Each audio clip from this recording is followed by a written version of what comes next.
All right. Good morning, everyone. Thank you so much for coming. I'm really excited about this webinar. My name is Lena Valonen, and I am the Executive Director of the GSBI. And that's the organization that runs these GSBI Speaks webinars that you're watching today. So today's webinar will be on remote sensing and sensing to measure soil biodiversity. Before we start, I just have a couple of housekeeping items. So first, this meeting will be recorded. If you're not comfortable, you'll just have to sign off. And then all webinars will be posted to YouTube so that people unable to attend the webinar will be able to watch them, such as educators and others that may be interested. The second item is that all questions will be run through the Q&A. So there'll be a Q&A box. That's where you'll ask all your questions after all the speakers are presented. Please ask questions. That's what we're here for. And then our moderator, Mike Castellano, will be monitoring the Q&A, and only the questions asked by Mike will be answered. So the panelists won't be typing in and answering questions. They'll only answer questions out loud. So with that, I'll be turning over to Mike, who will be our moderator today. Thank you, Mike, and thank you to our panelists. Great, thanks, Lena. Appreciate the opportunity to host this panel today. I'll share some slides, give a little bit of introduction to the panel members here today and the topic at hand, and we'll go from there. So I was really excited about the opportunity when Lena approached me to host this panel on remote sensing and sensors to measure soil biodiversity. I was a little bit hesitant at first because I maybe read that too narrowly, but Lena assured me that the group is thinking really broadly about the opportunity to think about sensors for really better understanding and better monitoring of soil biodiversity. And that really extended beyond small scale measurements, but to much larger scales, and not just the organisms themselves, but also the processes and properties that affect their function and structure. So really excited today to have a very diverse panel with respect to expertise in areas of study, all the way from the development to the application and use of sensors beyond academia and policy and industrial settings. So we have Carlos Abrahams, Camila Filgueiras, Ashley Lang, and Greg Whiting with us. I'll give a little bit of a background on my perspective of sensing some of the things we've talked about before each one of the panel members makes a short presentation on their specific area of work. And then we open it up for questions, which I'll moderate afterwards.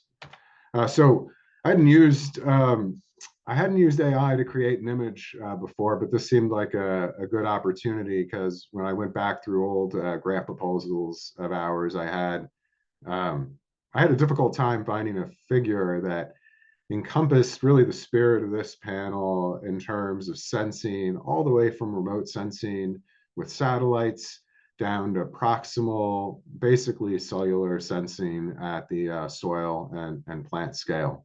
So I typed some keywords into ChatGPT and asked it to make an image for me, and this is what it came up with. And I'm sure I could have done better, but without getting sucked into the hole of fine tuning this is what I settled on. A few things about this image that I like. It really encompasses all the scales we have here, from satellites to drones, to individual treatment of plants in an agricultural field here, but it wouldn't necessarily need to be agricultural, of course, and then sensors in and buried underneath the soil, as well as the communication mechanisms to move the data from those sensors to applications. That's a real critical challenge here in terms of thinking about sensors. From my perspective in particular, the work I've done in the past in sensors has really ranged from the fundamental development of sensors, working closely with engineers, to the application of sensors to better understand, in particular, agricultural systems and the agro ecosystem in terms of maximizing productivity, profitability, and environmental performance. And this is just a little bit of a diagram that I came up with here to think about my background. in this and the perspective that I have on sensing and the environment and soil biodiversity. So there are fundamental engineering advances, of course, that we need to make, and we have people here in the panel to speak about that. And those fundamental engineering advances, they need to be not only applied, but also industrialized. And that was a key learning aspect for me as I began to work on sensor development and application.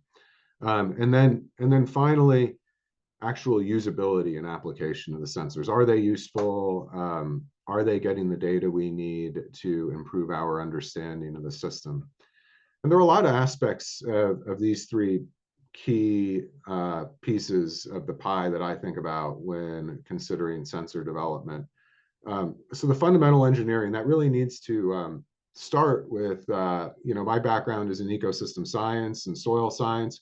It really needs to start with close collaborations between the engineers and the scientists working on these problems to make sure that the sensors meet the needs. Moving on from those sensors, once you develop a sensor, realize the need, industrializing the sensor, I've come to realize is a whole nother ball game, so to speak, right? It's a whole nother challenge. And then applying that sensor, of course, presents its own challenges. Once it's working effectively, making sure that we deploy the sensor in the right place, collect the data at the right frequency, right resolution is also a critical challenge. I have this, the cover of this book on the right.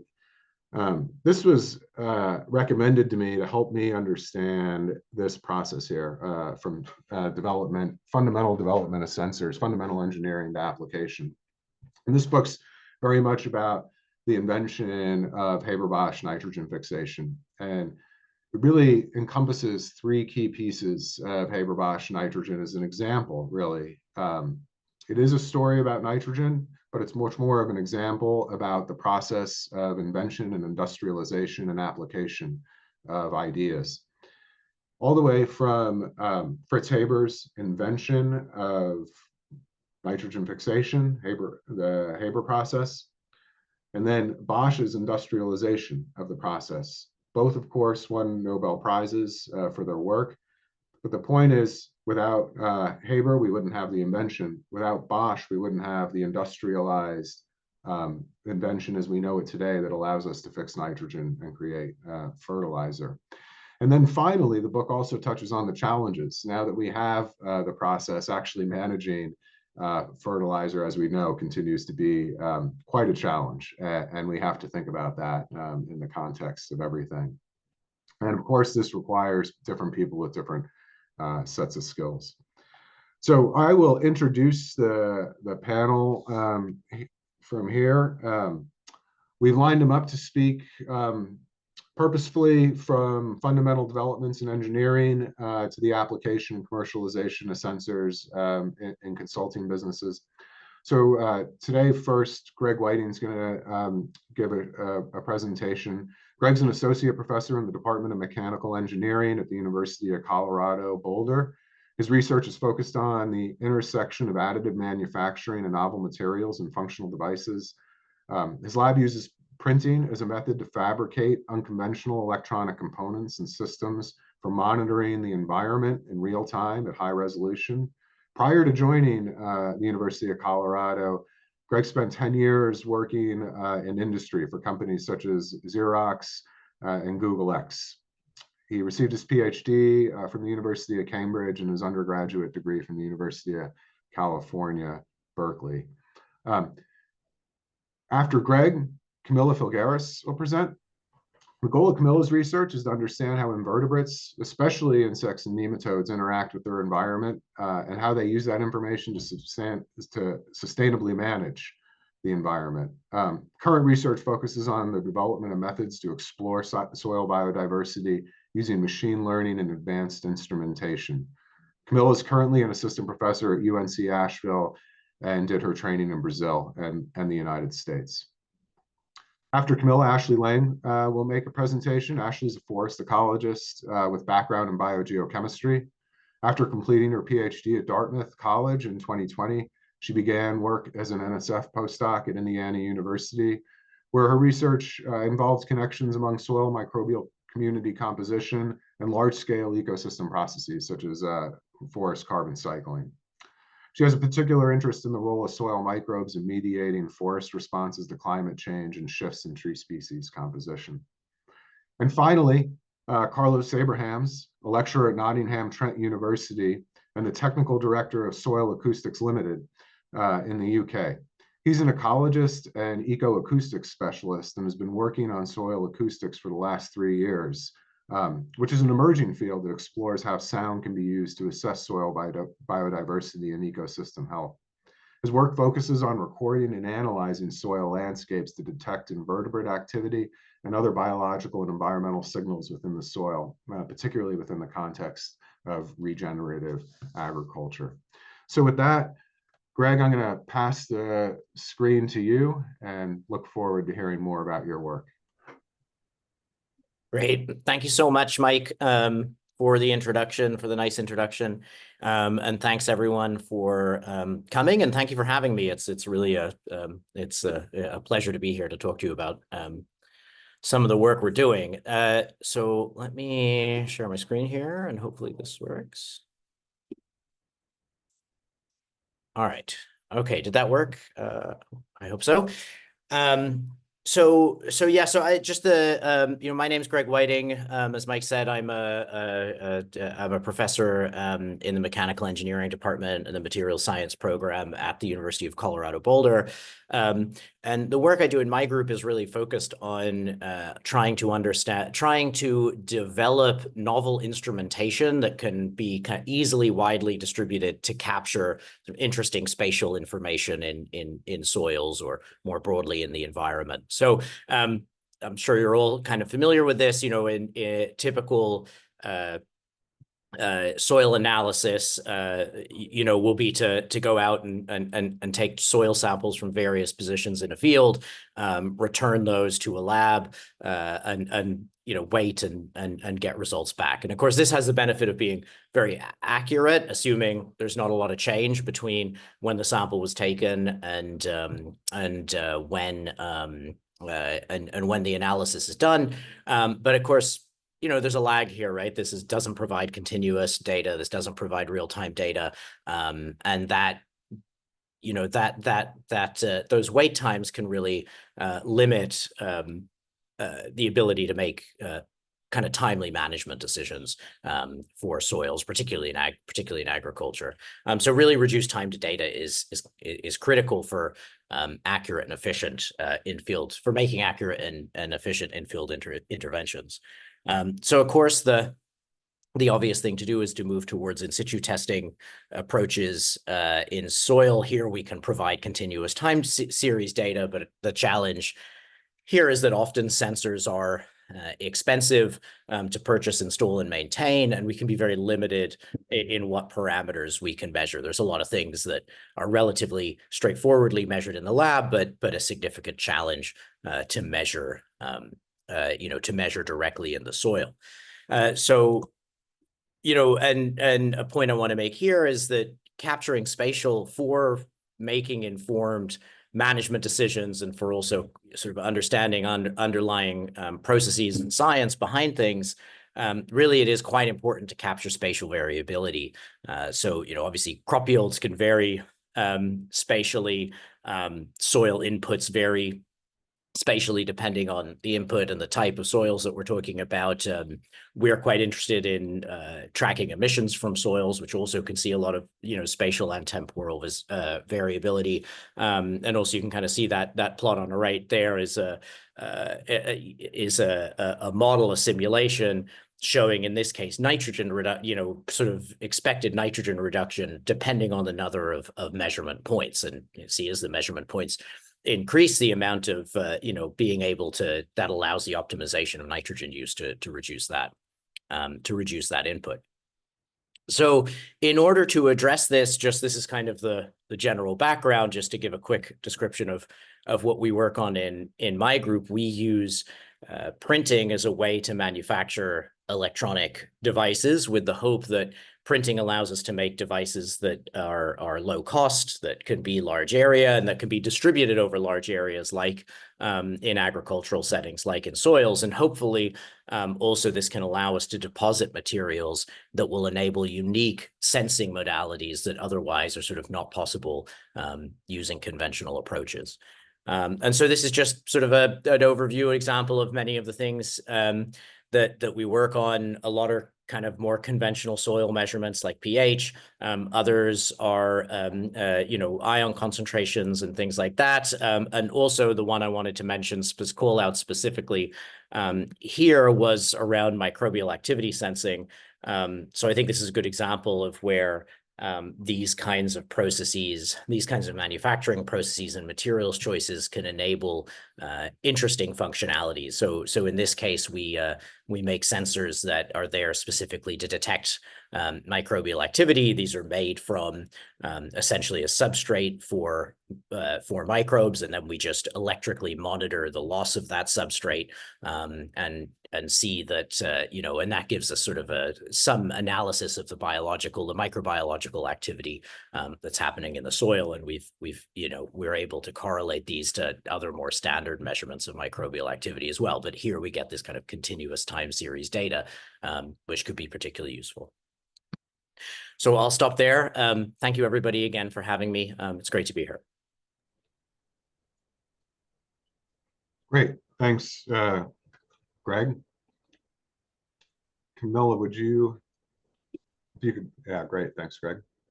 Pass it over to Camila now. Hey, let me share my screen really quick.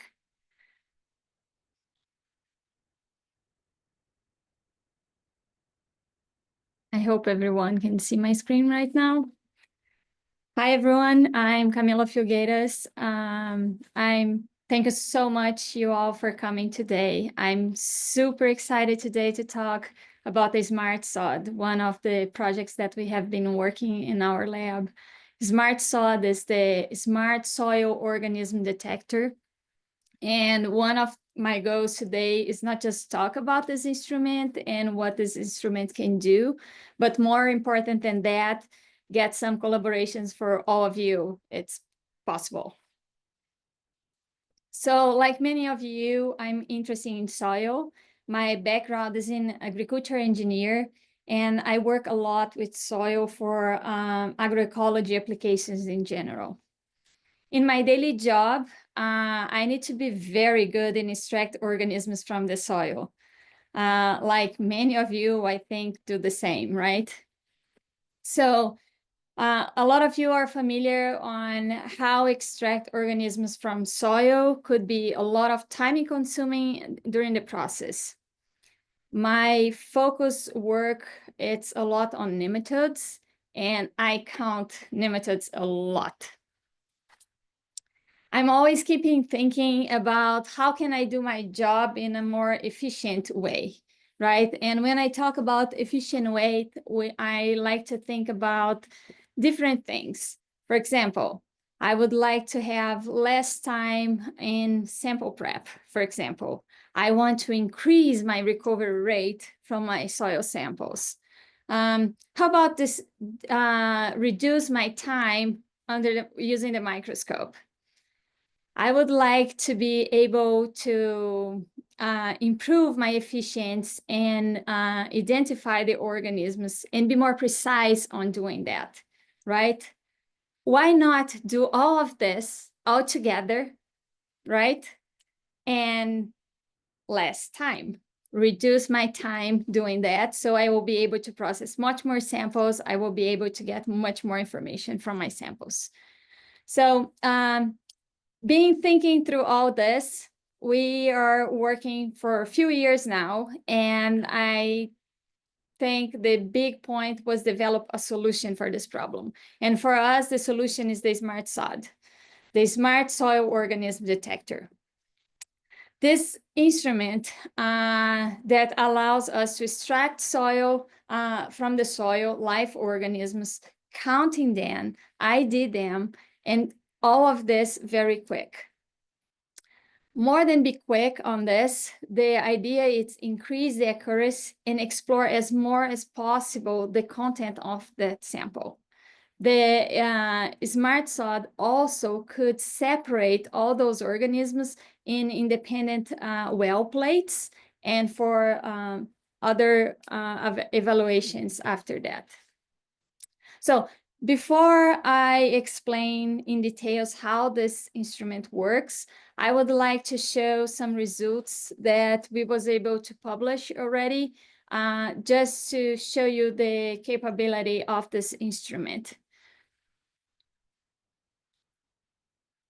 So on this first results, we was able to show that we can extract nematodes direct from the soil or the sand samples, right? More than that, we can separate the nematodes if the nematodes are alive, if the nematodes are dead, or it's just the cuticle of the nematodes that is there. This way that this is working, and you can see here, let me, I hope you guys can see my mouse point here.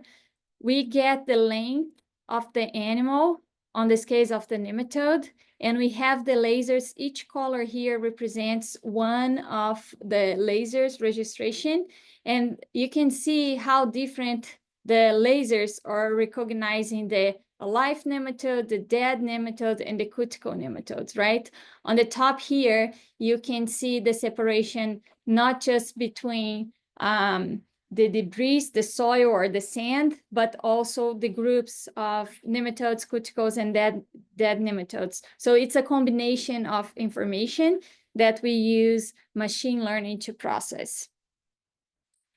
In addition to the separation between soil samples and nematodes and the situation of the nematodes, we was able to separate species by in strains. For example, we got nematodes from different areas in the United States, and the instrument was able to recognize that as a separate individual, how precise the instrument was for us.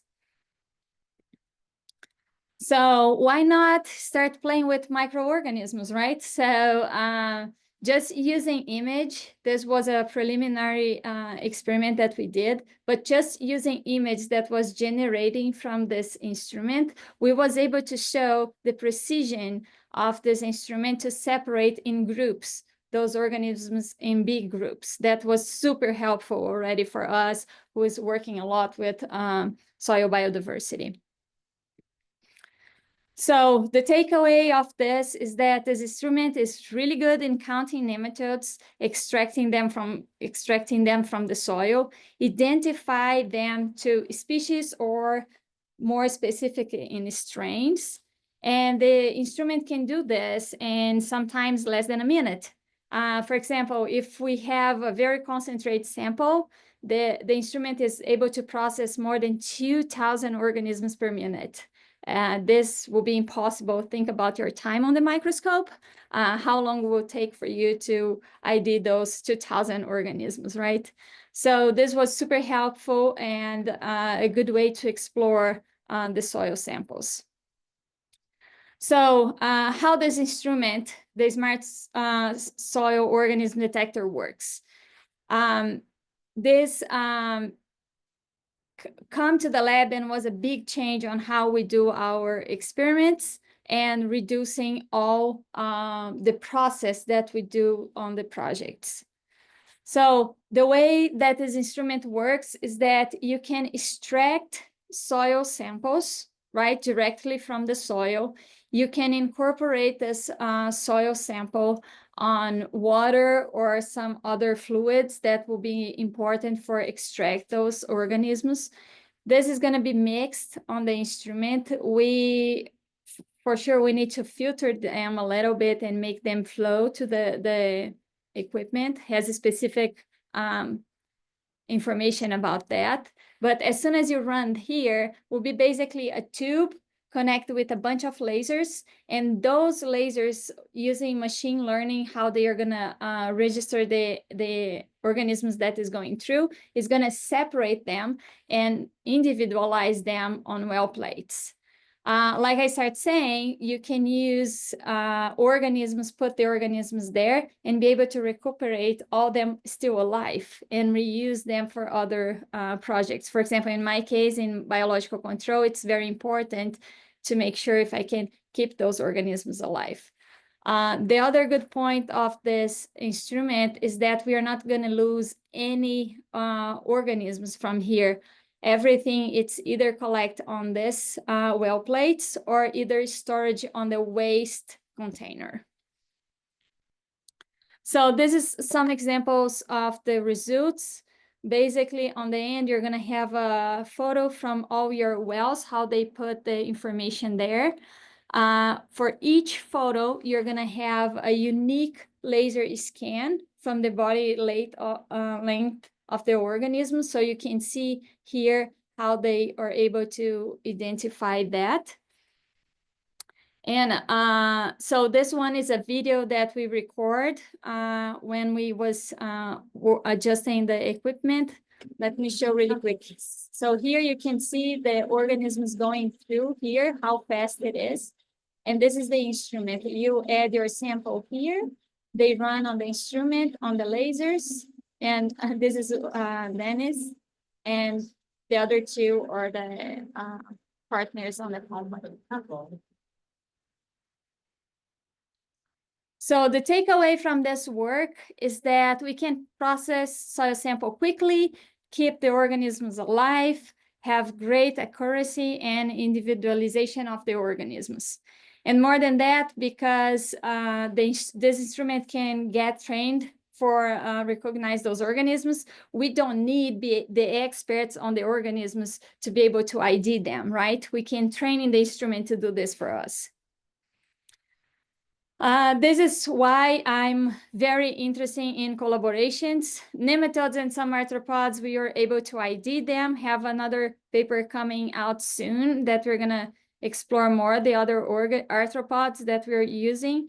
But we would like to expand this library. We would like to have more partners and be able to increase all the samples that we can run on this instrument. We already have some work with the California Institute for Biodiversity, exploring soil biodiversity in California. And we also have some groups in Europe that they're working with microplastic and some soil microorganisms there that we're doing some projects with them. We also would love to work with you and your domain of expertise and maybe help us out to do this and apply this technology in other areas. So I would like to thank you for the opportunity, and I can't wait for the questions, and I hope get some collaborations after this talk. Thank you.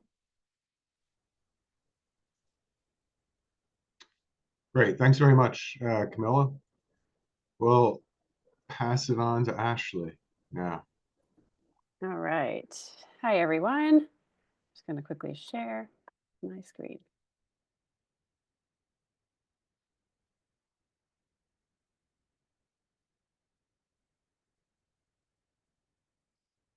All right.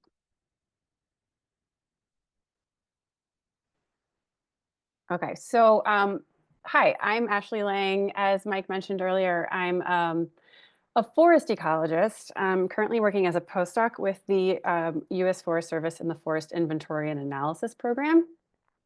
So my background is in forest carbon cycling, and specifically soil carbon cycling in forests. And sensors has never been really the focus of my work, unlike our speakers we've heard so far. But I'm really excited to talk about the ways that we can apply sensor-based data to fundamental questions about ecosystem functioning. And so I'm going to be talking about a project I worked on as a postdoc at Indiana University. And this project, we were aiming to understand a little bit more about microbial community composition in forest soils in as efficient a way as possible and over as large a landscape area as possible.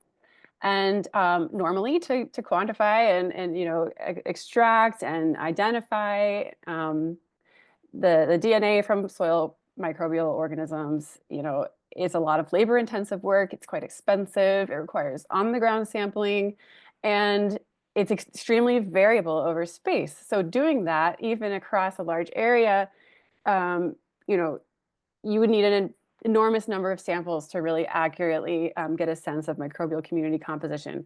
And so we're looking for ways to do that with remote sensing.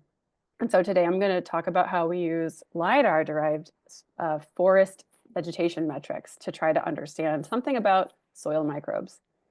So we use data from the USGS 3D elevation program, which is a aircraft-borne LiDAR sensor that it flies over the US, and we have 30-meter resolution data on vegetation structure and other sorts of metrics like that.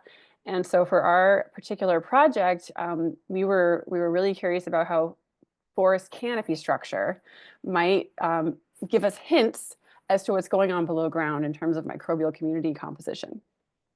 And if you think about an aerial-based LiDAR sensor, you might think that it's going to show you pictures of the forest like this one you see in the background here, where you are looking at the surface of the canopy in the forest. But we actually also get a pretty good representation of the 3D structure of the forest canopy down to the surface.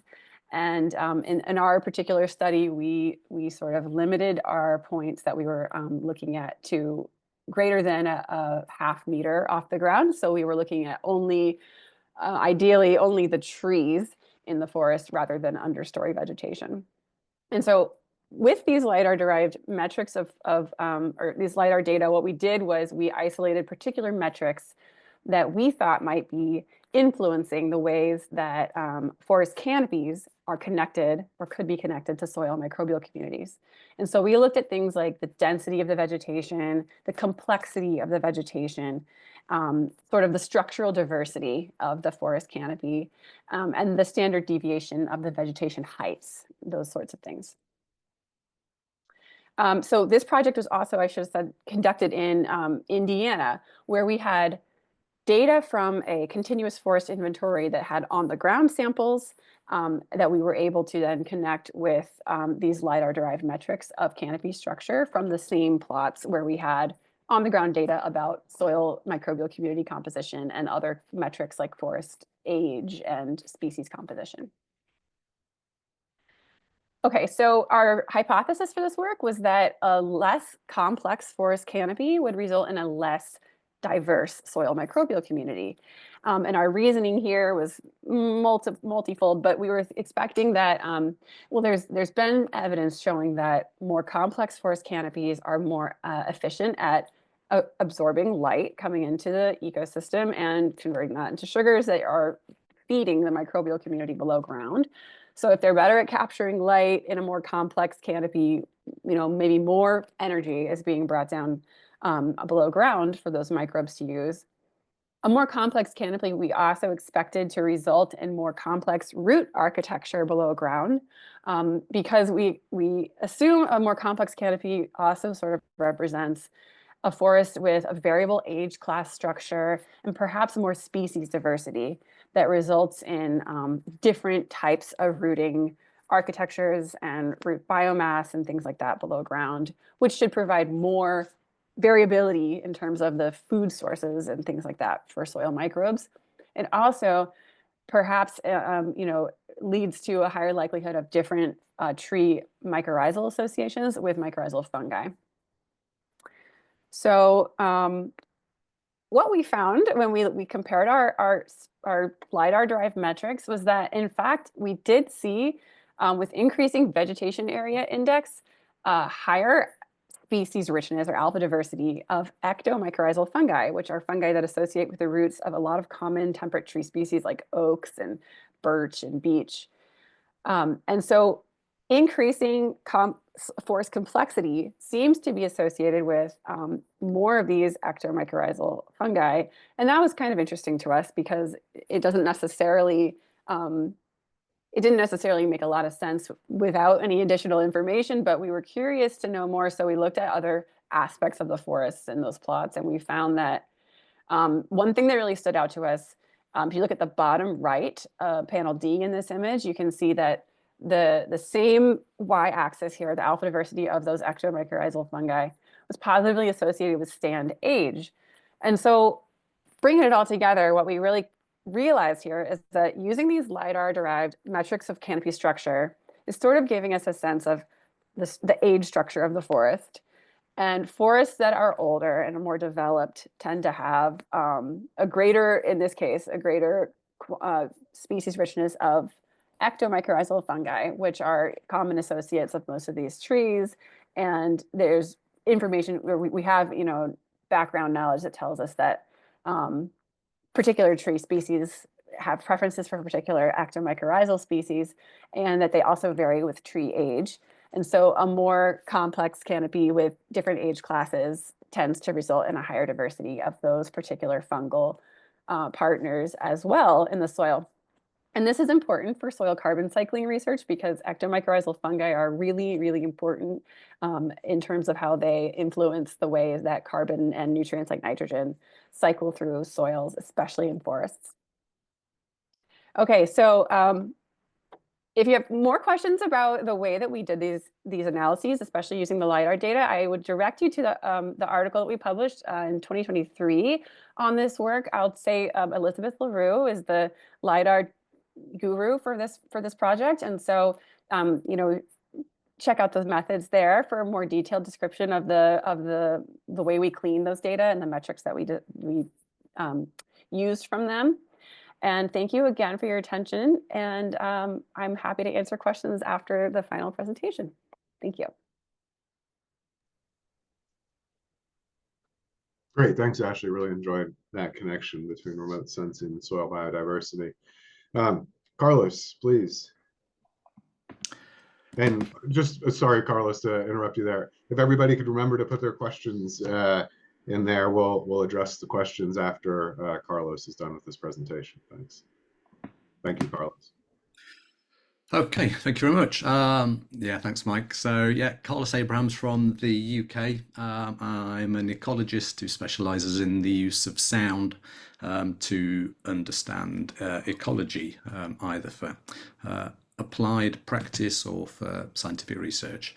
And for the last couple of decades, I've been using sound for birds and bats recording. And probably most of you will be aware that we've been recording sounds in the ocean to record whales, dolphins for the last 50 years or more. And we've taken some of those approaches, the hardware and the software tools and working practices, and in the last couple of years started to apply that to below ground and analysing the sounds within soil.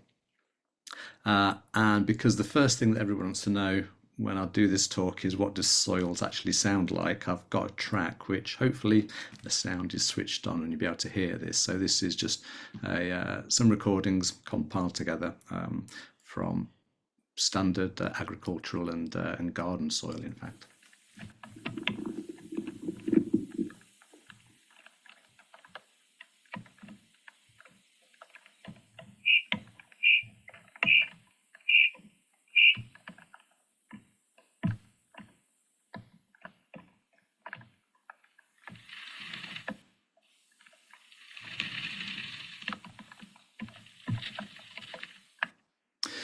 Okay, so a number of soil sounds there, and the sort of spiky lines you can see on the spectrogram, this diagram that we're showing, is just general movement and feeding sounds from invertebrates. The series of 5 stridulations in the center of the plot are some form of beetle larvae, and so we have a combination of just general non-intentional sounds produced by invertebrate activity, but some invertebrates within the soil actually intentionally produce sound, either to communicate or as predator defense. And then the sort of sounds we heard towards the end, these sort of clouds of orange towards the end of the plot, are an earthworm, Lumbricus terrestris, moving around within a pot. So we can use microphones the same as we do above ground, but stick those into the ground and record some of the sounds that invertebrates are producing when they're going around their daily business. That's been done for a few years. Occasionally, there's very little published research on this whole field, so it's still lots to learn. But some of the papers that have been published in the past, and these are two from the States, going back 25 years or more. The one on the left-hand side is recordings of insect sounds from stored wheat, which is not soil, but pretty analogous in many ways to the recording techniques we used. And we can see that we get greater numbers of sounds when we have a greater number of insects. So there is some relationship between the number of sounds we can record within solid media and the number of invertebrates that are there. And if we look at that across a field, and this was work done again in the States, the maps on the right hand side, the one with the red box is a count of sound pulse rates from across a field where there's a grid of sound recordings that have taken place, and you can see there is pretty good relationships between the numbers of sounds we're recording at different spots and the density and the diversity of the vertebrates that are in those locations. So we can record particular signals from particular animals within the soil and use that to understand numbers and distribution. Another way we can analyse soil, which is in ways slightly more easy to do, is not to try and identify these sounds from particular animals, but just look at the overall complexity of the sound. And this has been done in forests, coral reefs, freshwater habitats, where we're just taking a sound sample, analysing the complexity and diversity of the sound that's there along the time axis and in different frequency bands, and can come up with a number such as the acoustic complexity index in this instance, and we can compare those numbers that express the complexity of the soil in different habitats. And what we see is the numbers are generally higher where we have higher species diversity. So we can use an acoustic index as a proxy for biodiversity or species richness in some instances. This has been done by a chap called Marcus Mader in Switzerland, and has been done by ourselves and others as well in forests in the UK and in the Amazon as well. And we can see that when we compare the acoustic index with taxa richness from the soil, there is a good relationship between diversity and these samples. And when we record for long periods of time, we can find that there's daily and seasonal patterns as well. So the coloured line plots on the right hand side show the patterns in acoustic index over a course of 11 days, and we can see that within sort of the UK temperate habitats we tend to get an increase during the course of the day into the mid-afternoon when we get a peak, and then it drops off overnight, and this is related to soil temperature determining invertebrate activity, which determines the amount of sound we can get and record from those locations. So for the past 2 years, ourselves at Baker Consultants, now Soil Acoustics Limited, and Warwick University have been doing a government-funded programme where we have been developing a prototype piece of hardware to record standardised soil recordings. And this is sort of a farmer-friendly piece of equipment with a single button on that non-specialists can use rather than the more technical equipment we've been using for the last couple of years. Developing a sound library from different environments and from different taxa, and using that to apply that to an acoustic index approach, but also do machine learning to identify particular species as well within the soil. We've been doing that work across the UK and into France a little bit as well, and doing that at different scales. So doing sort of farm scale sampling at a number of different locations. We have over 2,000 recordings from farms across the UK, doing experimental work in replicated field trials at Rothamsted Research and other locations, and doing lots of worms in buckets type mesocosm recording as well, to build up libraries of sounds from individual known taxa in known numbers in known soil types, to try and figure out some of the complexities of the soil soundscape. The whole overall aim to that is to build a system of hardware and software that we can put in the hands of farmers, conservation bodies, government agencies, whoever, to get a non-invasive, really rapid approach to trying to assess soil biodiversity within their work, and make that available. And hopefully we're looking to launch that in the summer of this year coming, so 4 or 5 months, and we should have a service on the market that users can take into the field, record sounds, upload them to our website, and get an indication of the acoustic diversity that's going on in the ground beneath their feet. Thank you very much. Thanks very much, Carlos.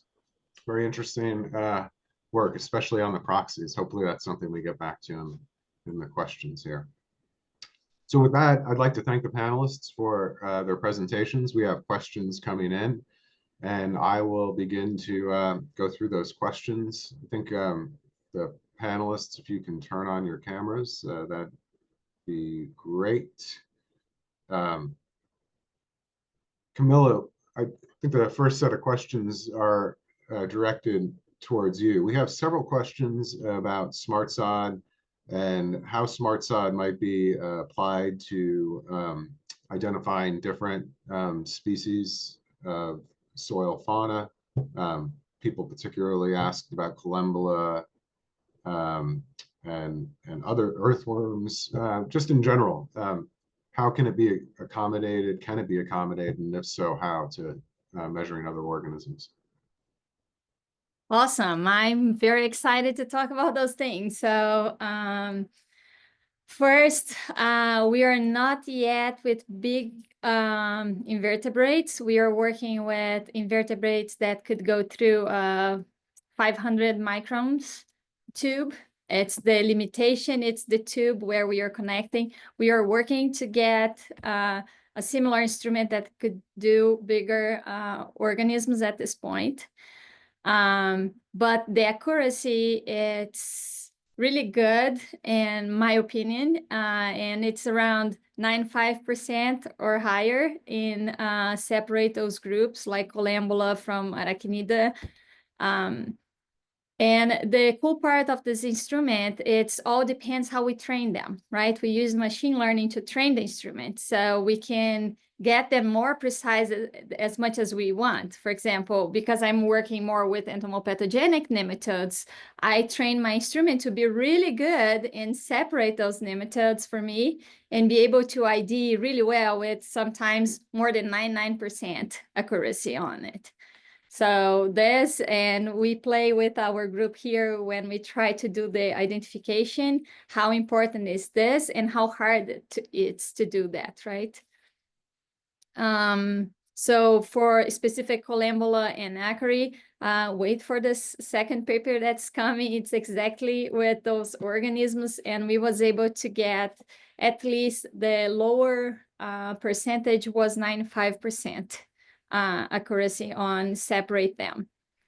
The other point on this, sorry, Mike, It's that we can, after we ID on the instrument and train the instrument to do that, all the samples are separate and could go straight to genetic to confirm what it is, right? This is the part that helps us a lot on this.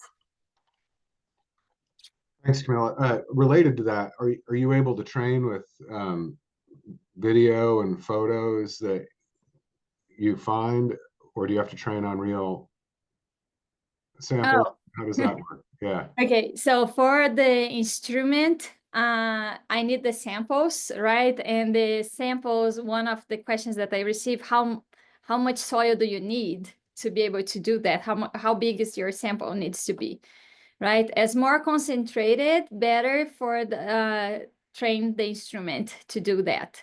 But we run centrifuge tubes, 5 ml centrifuge tubes. It's the volume that we add on the instrument. And again, all depends how your sample is concentrate or less concentration. On that, it's enough to run and get some results. Great, thank you. Mm-hmm. So the next questions we have are for Ashley. Ashley, could you discuss if you've looked at bacterial communities at all in addition to the mycorrhizae? Yeah, that'd be great. Yes, so we did. We looked at like total bacterial community composition and species richness. We looked at a couple different composition metrics, but absolutely no patterns with bacteria and these forest canopy metrics that were LiDAR derived. Although, yeah, well, I'll wait for the next question. But there could be more things that we could measure that would be more directly connected to the bacterial community. But we weren't necessarily surprised that they didn't show these important trends with the forest structure, because bacteria are a lot more sensitive to immediate microclimate and nutrient conditions in the soil, things like pH, whereas forest structure might tell us more about what's going on with roots and root-associated fungi. So it made a lot of sense to us that those were the organisms that were more closely connected to structure. Thanks, that's fascinating. That's, I think, a real important aspect of sensing that I've appreciated, you know, the difference in scales at times, and we may need different resolution of different sensors that are targeted towards understanding different properties and processes of ecosystems. There was another question about your work about using LiDAR in combination with spectral data. Yeah, so we did not do that, but that's what I was kind of thinking about, where we may have been able to get a little bit more detailed information that could, you know, using spectral data that would have potentially been more directly tied to the things that influence bacteria more, or other groups of fungi other than mycorrhizal fungi. But no, we did not use any spectral data in conjunction with the LiDAR data. Great, thanks. Next question here that have come in are for Carlos. So Carlos, a couple of questions about what organisms would you say are most likely to detect and respond to sounds or vibrations living in the soil? Yeah, as far as we know, most soil organisms probably can detect vibrations and sound, them being basically the same thing within the soil. We're trying to figure out how many of those animals produce sound, and that's probably likely to be a fairly small number. As for those we know, there's the beetle larvae, as I say, have stridulation structures either in the mandibles or sometimes as body parts. They're sort of comb and file and sound and operate like underground crickets and grasshoppers, basically, in producing the sounds that we can detect. And those, as far as we know, seem to be species specific, or at least taxon specific to some level. So those have been known species have been recorded, and that applies to a number of sort of chafer and stag beetle larvae. Those can be differentiated between different taxa. But there's a whole raft. Yeah, 99% of the invertebrates in the soil probably don't produce sound intentionally. And so the sort of machine learning approach that I was talking about that's applicable to some taxa perhaps isn't applicable to a lot of the soil fauna. And for that, it's going to be looking at the overall complexity, sound and abundance of sound events, even if we can't work out which animals are producing those sounds. Thanks. There are a couple of questions that I'm kind of going to integrate a little bit. So one has to do with the ability of your sensors to work in other environments like the ocean. And I just want to highlight here for the audience that there is a long history of soil sensor developers working particularly with deep ocean sediments, ocean sensors, and also all the way to outer space for sensing on Mars and other planets. So could you speak a little bit about that? Yeah. Sure. So if we're recording birds and bats, the sort of microphones we use for those are condenser and other sorts of microphones that are developed to pick up air movement.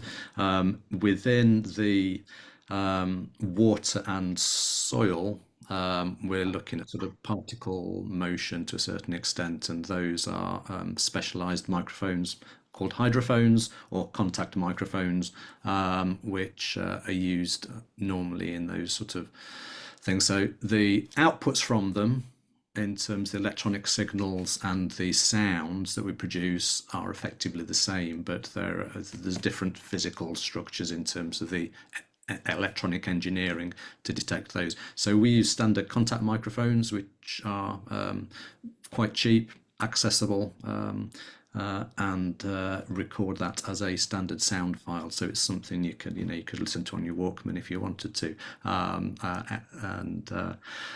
and we need to use different analysis techniques to turn those sounds into ecological data, as I was already talking about. Yeah, at the moment, the broadly applicable approach is this acoustic index approach that has been developed within the last 10 years or so, only 10 or 15 years. And so globally, we have about 60 different acoustic indices that have been designed and developed for looking at bird species richness or analysing sounds from coral reefs, for example, and we're trying out and seeing which of those work best within soil, which sounds different to all of those things, and trying to work out which is the best analytical approach for that context is what we've been working on the last couple of years. Great, thanks, Carlos. A question for Greg to, I think, link to the fundamental development of sensors. So, Greg, could you talk a little bit about the invention process? And Carlos talked a bit about proxy measurements and the challenge of perhaps getting scientists like us with training in ecology to think about measurements that we might make, we're not making yet, that would serve us well, but we kind of maybe are focusing on the conventional things that we're used to, and how you think about that as an inventor. Yeah, that's a great question. It's certainly a challenge. I think sometimes there is sometimes the push is often, particularly from an academic standpoint, to make things more accurate, more, just better and better and better accuracy, better and better selectivity, that kind of thing. And I think that is always going to be needed. That's never a bad thing. It's always going to be important, and those kind of studies are always going to need to be made, and those kind of devices are always going to need there to push the engineering and to push the understanding. I think one thing we try quite hard to do in my group, because we are not there to make the most accurate sensors, right? This is not what we do. We are focused on making sort of cheap, easily deployable, kind of low cost, easily deployable sensors that can be used. So we try our best, and again, this is a challenge, I think, for people who are in kind of like I am in mechanical engineering departments, in material science departments, and in other engineering departments, to kind of maintain connection with a community to understand where those needs are. And that's both in kind of academic ecology and biogeochemistry and so on and so forth communities, but it's as well as kind of final users, presumably in agriculture and in land management. So we do the best we can to kind of, we have a group of those people we speak to very regularly. Agronomy departments at universities are amazing for their connection with wider communities. And we try to find ideas there. And so often often what we're thinking is not necessarily what is the most accurate measurement, but what is one that could be used and that would provide enough information to impact management practices. And sort of, again, our approach has been to, can we make sensors that cost a few pennies each so that they can be easily deployed at scale and collect information that is actionable, that can be used. It might not always be extremely accurate. But oftentimes I think we see, particularly in agriculture, that there's often just a lack of data, and some data, as long as it's accurate or as long as it's sort of believable and useful and understandable, is quite often better than no data at all. And I think I'll finish by just saying, kind of the discussion of proxies, I think, is a really good one. So, an example I like to give of our research on that is that, we have projects looking at mapping nitrous oxide emissions from soils, for example. Nitrous oxide is present in very low concentrations. It's very difficult to detect. And, the kinds of sensing systems you need to do that can cost upwards of $100,000, but are very accurate and very good, but hard to capture spatial information from, and certainly not scalable, not deployable. So in that example, we look at, taking easy to make measurements, things like, moisture, oxygen content, stuff like that,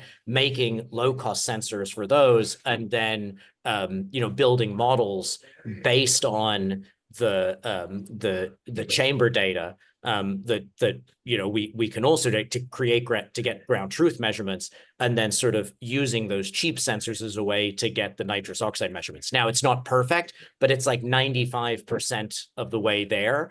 And so it's sort of good enough in many cases. And I do think sometimes as the people making sensors, it's important to think about what's useful and what's good enough. Yeah, thanks, Greg. That's such a good point. I feel like that took me a while when I first started working on sensors to get a handle on that. Accuracy and precision, the levels needed differ for different applications, and helping a farmer is often very different, or making a land management decision in a forest or detecting a pest is very different than perhaps advancing the frontiers of ecological science. I think that leads to, perhaps where this panel ends and the frontier for a new future panel. One thing that I think we need to consider as we think about these proxy measurements is the development of new models and the integration of process models and statistical models, and thinking about hybrids between those as we measure the proxies for things, and we have really high resolution data. I personally see that as a real opportunity to advance our ability to model ecosystem processes. And it seems like the panel is thinking about that. Any comments on that in general, just the future of how your data may be used in models to help people make decisions and help understand and predict things at larger scales?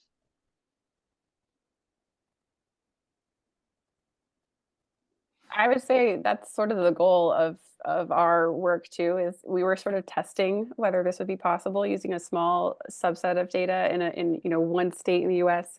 But the hope for our project to link LiDAR-derived forest canopy metrics with soil microbial communities was to see if this is feasible in any way that could be scaled up. Now that would introduce a variety of other probably issues that would need to be dealt with, but yeah, that's the hope, that's the goal. And then eventually connecting microbial community composition with things like carbon and nutrient cycling. So that could, this could eventually feed into Earth system models for things like global climate change and other issues.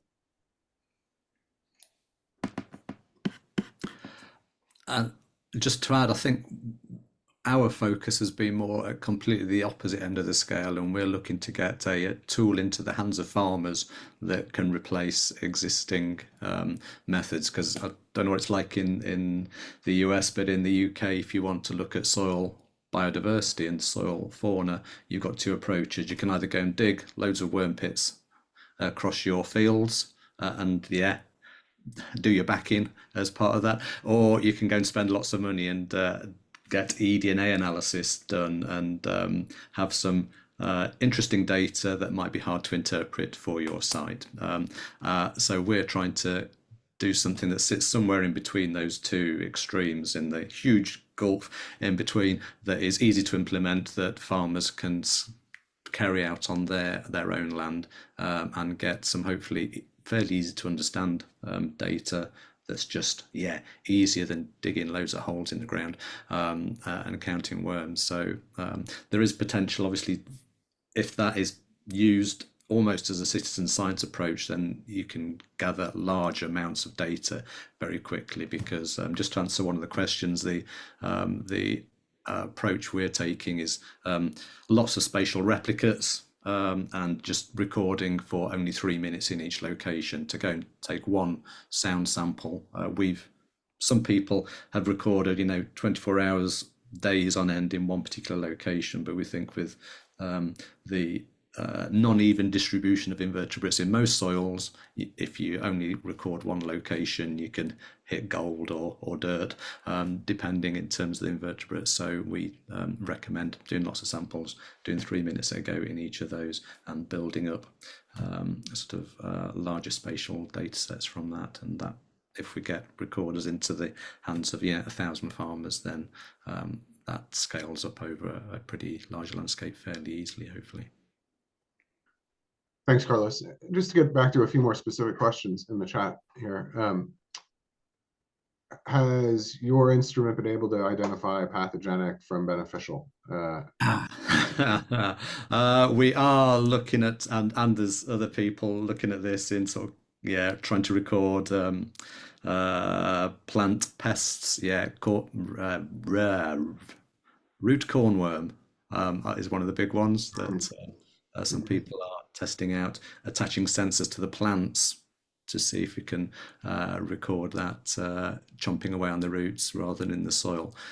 So we are looking at it in sort of a broader soil health, whatever you want to call that, approach, and looking at soil biodiversity. But there are definite applications where you can potentially identify either beneficial or adverse species, and that's been done in date palms, for example. Recording in trees is pretty much the same as recording in soil, and also looking at root pests in vineyards as well, in vines. So there's definitely that potential, as long as you can identify a characteristic sound of a species. Then it's the same as recording birds in the forest. You can tell one from another. How many species within the soil actually produce those characteristic sounds? So there's still a few years of work to try and figure all that out. And you mentioned soil health. Any work on integrating your acoustic technology with chemical, physical, and biological indicators? That's something that we want to do as sort of phase 2. It's not been a big part of our project. We have done some fairly broad brush trying to relate different sounds in different habitat types, so looking at the effect of land use, and we've shown that restored forest sounds different to knackered forest, broken forest that's been poorly managed. We can see in the Amazon rainforest that we get different sounds in burnt versus unburnt forest, and work we've done in vineyards and surrounding habitats shows that the vineyard sounds different to adjacent grassland, which sounds different to adjacent woodland. So we can definitely start to interpret some of the sound differences between different land use categories. But we know that soil moisture, soil temperature, soil factors in terms of sand proportion versus clay proportion will affect sound transmission as well as sound production by the invertebrates. So those are all complicating factors, and soil is probably the hardest environment to work in. Sound doesn't travel very far at all. The detection range for invertebrates is probably 50 centimeters at the most around the sensor, and it's not like sound traveling through air or through the water, which goes a long way and doesn't get lost. The attenuation rates of sound production in soil is very, very short indeed. So it's not an easy environment to record in. So is it better to you deploy your sensors when the soil is saturated or close to saturation?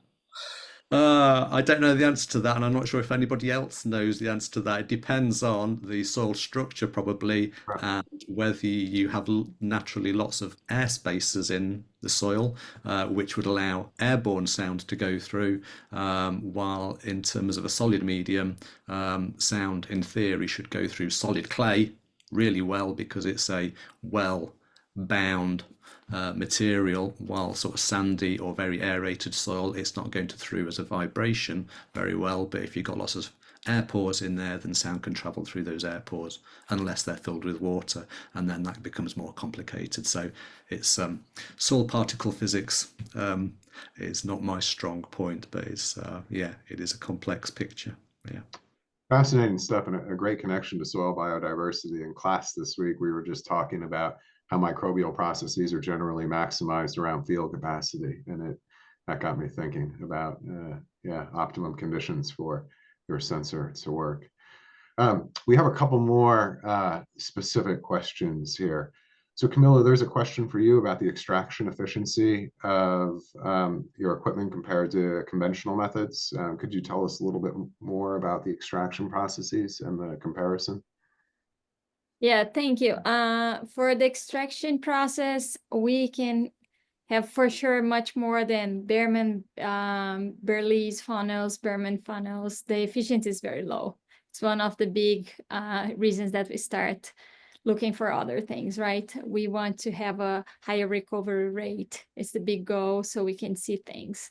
The good part with the instrument, you can run your samples how many times you want because your sample is going to be there, right? Either on the plates or on the waste, and you can keep running until you are able to identify everything that you need. And every single particle that it's on that size is going to go through. And you can check the pictures and you can check the characteristics that they have to be able to separate and go back to the training. We can use machine learning to be more specific about what you're looking for. So yes, the way that we can recover from comparing with other methods is much higher. Yeah. Great, thanks very much, Camila. A question here, I think that links your work and Carlos's and Ashley's. Is it possible to measure fungal mycelium and get fungus sounds in nature?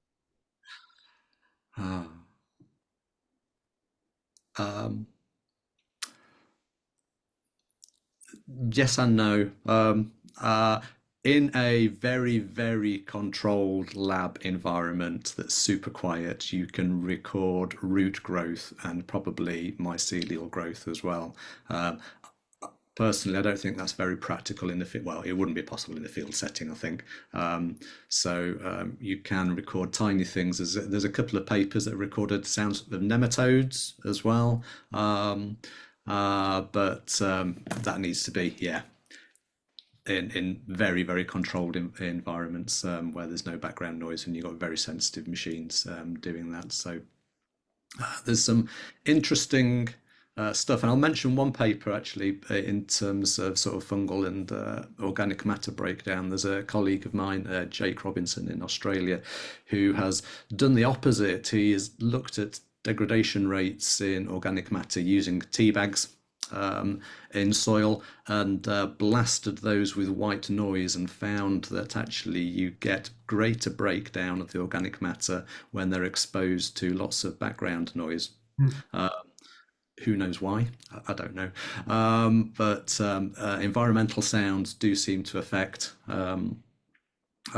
yes, the micro biology of an area as well as larger fauna. So there's another paper that's looked at vibrations and sound coming from wind turbine bases and found that earthworm density is lower close to those, presumably due to the vibrations that are coming out of those physical structures. So yeah, man-made noise can either generate more biological activity or reduce the density of some invertebrates as well. And along those lines, blasting the organisms with white sound, there is a question about beyond passive listening, have you experimented with using sonar or other? No, I don't know anybody who has. I'm not sure if it'd work within soil on the scales that we're looking at. I mean, there's some ground penetrating radar and those sorts of things that show large features, but I don't know of any sonar work that's been done. As an alternative, I'll just mention some people have used accelerometers rather than contact microphones to pick up the vibrations as well. And that is an approach that seems to work. It's a bit more expensive, a bit more complicated to do, and not quite so field proof as contact microphones. So there are a couple of other approaches to recording what's going on below the soil. Yeah. Thanks, Carlos. Another question we have here, I think really it's applicable to the whole panel. There is interest in if soil biodiversity measures generated by folks like Ashley and Camila and Carlos, have they been linked to other ecosystem proxies for ecosystem services and processes, things like Greg is measuring with decomposition rates, for example? I think you just open that up to the whole panel here. And Greg, your contributions to, where you've worked with people doing that, I think would be interesting to hear about. Yeah, I can probably speak to the sort of practical aspects. I mean, and that are specific to us. I think it's a really, really good question, and it's kind of where we would like to go, right? Because we have been doing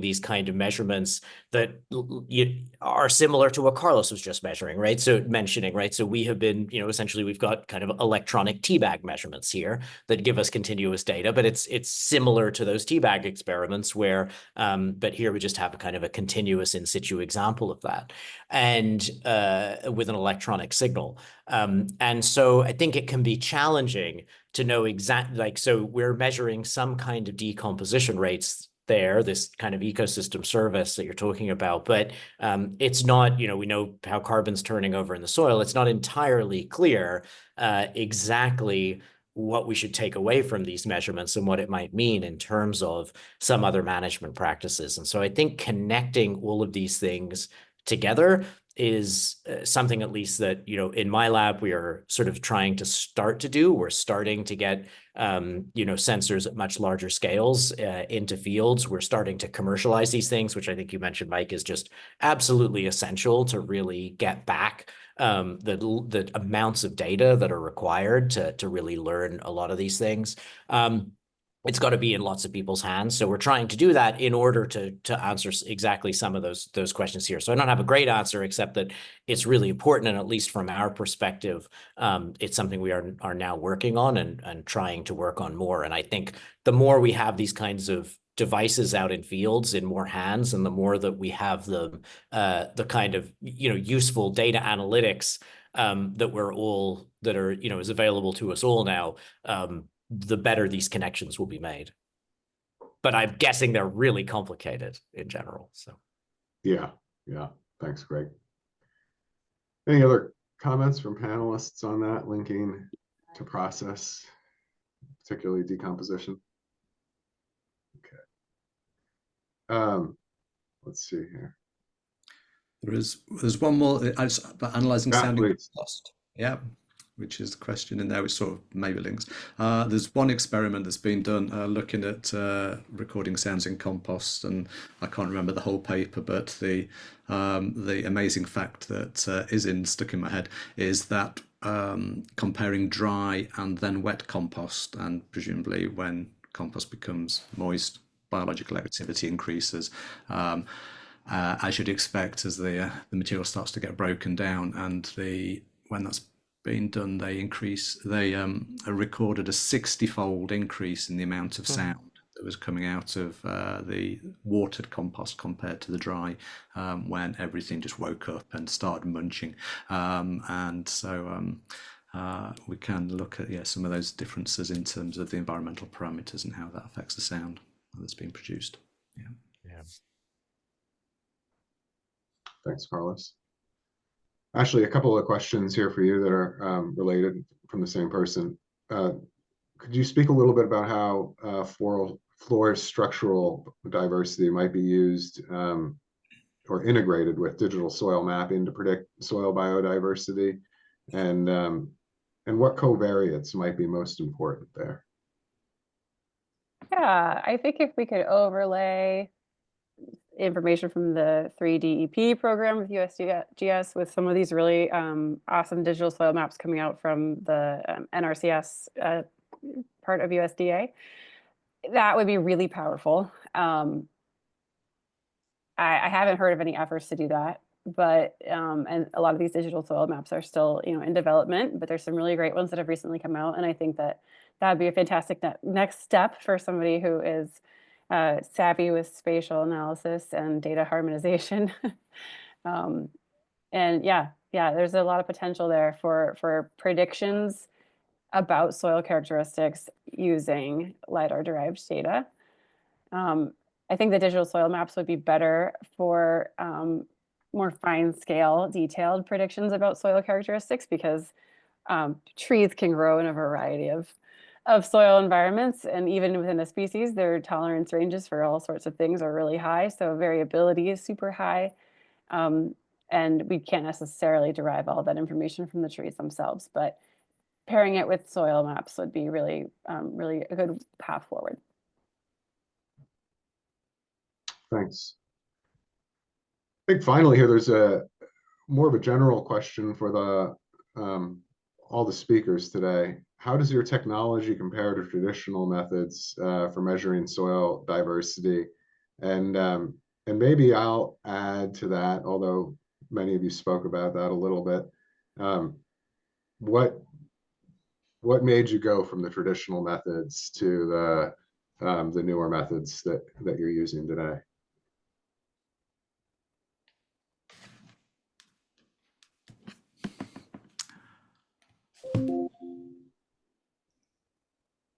Are there traditional methods, Carlos, for sound? Yeah.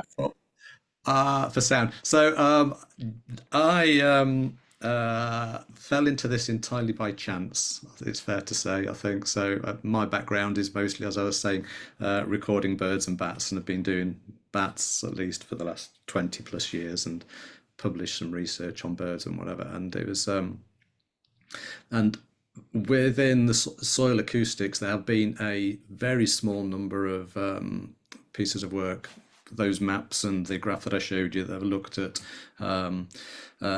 soil pests really, and seeing whether we can detect the bad species in the soil by recording the sounds. And that there's half a dozen papers that have done that for going back 25 years or so. But the first paper that came out that used this new acoustic index approach and looked at this issue with a more sort of holistic soil health type of approach came out in 2022, and myself and a colleague, Jake, who I was talking about, saw that paper, slightly blew our minds that you could do this sort of thing within soil,